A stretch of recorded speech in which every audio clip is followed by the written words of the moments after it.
Miris, 3 pos polisi dirusak imbas bentrok personel TNI AL dan Brimob di Pelabuhan Sorong.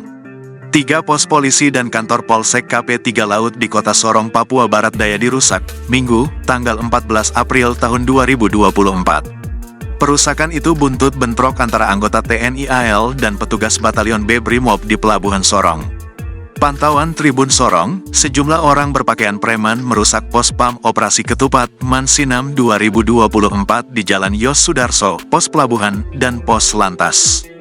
Begitu juga di Jalan Yos Sudarso, mereka melempari kantor Polsek KP 3 Laut dengan menggunakan batu. Situasi masih memanas ketika massa bergeser ke kantor Polresta Sorong Kota di Jalan Jenderal Ahmad Yani. Tampak dan Pasmar 3 Brigjen TNI Marsugianto turun ke jalan mencoba meredam tensi. Hingga kini Tribun Sorong masih berupaya mengonfirmasi kepada pihak-pihak terkait.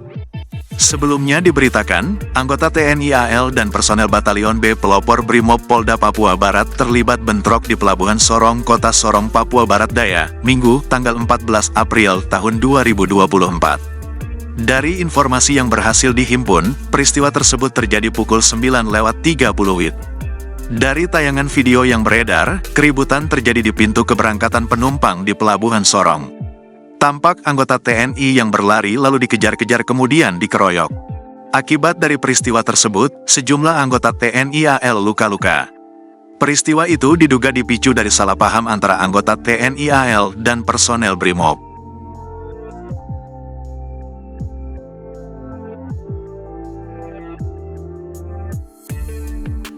Download Tribun X sekarang, menghadirkan lokal menjadi Indonesia.